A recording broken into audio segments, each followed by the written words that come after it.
Bonjour, on va voir une nouvelle activité du chapitre 1, transformation des aliments en nutriments, la digestion, et on va voir la première partie de l'activité 3, enzymes, agents de la digestion.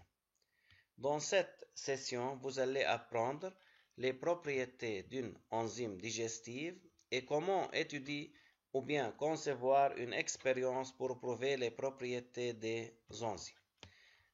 Avant tout, on va voir qu'est-ce qu'une enzyme, ou bien on vous rappeler c'est quoi une enzyme.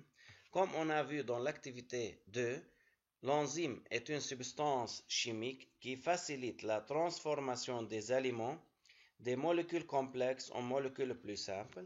En d'autres termes, l'enzyme est un catalyseur biologique ou bien biocatalyseur qui active la transformation des aliments qui sont de grosses molécules en petites molécules qu'on appelle nutriments.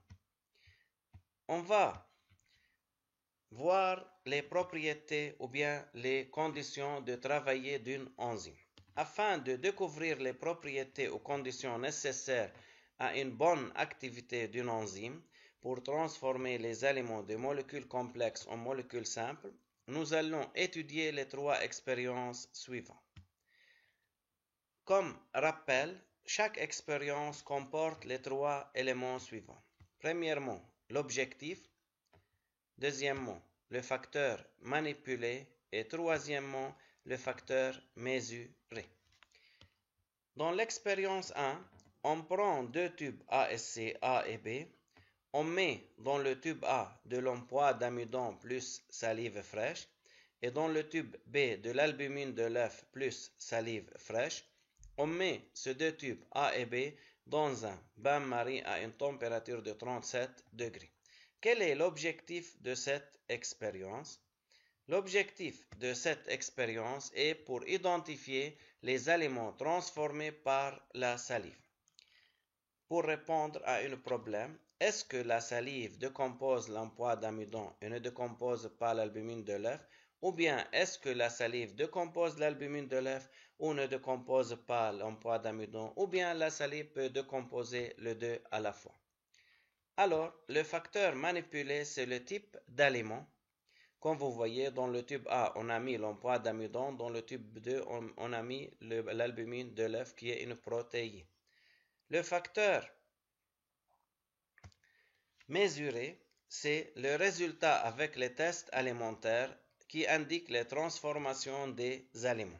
Alors, après une heure, on réalise le test de Fehling dans le tube A. Au début de l'expérience, dans le tube A, on a de l'emploi d'amidon qui n'est pas un sucre réducteur, c'est-à-dire il ne réagit pas avec le test de Fehling. À la fin de l'expérience, après une heure, on réalise le test de Fehling, on obtient un précipité rouge brique qui indique la présence d'un sucre réducteur dans le tube A, c'est-à-dire la salive fraîche décompose l'emploi d'amidon en un sucre réducteur. Alors que dans le tube B, on réalise le test de Bueré qui indique la présence des protéines.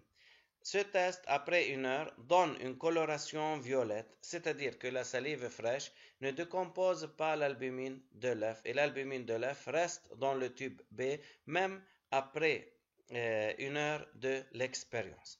Alors, la salive fraîche décompose l'emploi d'amidon et ne décompose pas l'albumine d'œuf.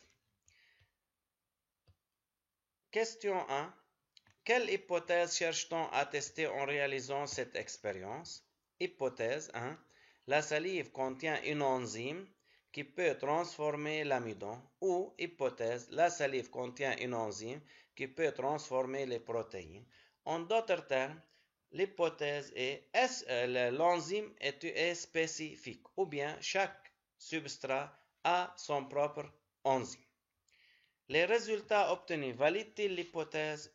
Oui, l'hypothèse est validée car la salive peut transformer l'amidon en sucre dans le tube A, mais ne peut pas transformer les protéines en d'autres substances dans le tube B. Les résultats obtenus révèlent une propriété enzymatique, la spécificité. Expliquez pourquoi. La salive contient une enzyme qui peut transformer l'amidon et ne peut pas transformer les protéines.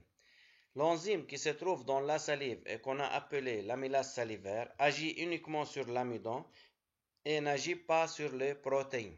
Donc, les enzymes ont la propriété de spécificité où chaque enzyme est active ou bien agit sur un substrat déterminé. Alors, dans notre cas, c'est quoi un substrat? Un substrat est la substance sur laquelle agit l'enzyme. Dans notre cas, le substrat est l'amidon et l'enzyme qui se trouve dans la salive est l'emploi d'amidon. Alors, comme résultat, l'enzyme est spécifique, c'est-à-dire chaque enzyme agit sur un seul substrat. C'est vraiment comme un clé qui ne peut ouvrir qu'à une seule serrure. Comme la figure qui est devant vous, la tire-bouchon peut ouvrir cette bouteille, mais ne peut pas ouvrir l'autre bouteille. Alors, dans cet exemple, on peut conclure que, comme cet exemple, l'enzyme est spécifique. Enfin, merci pour votre attention.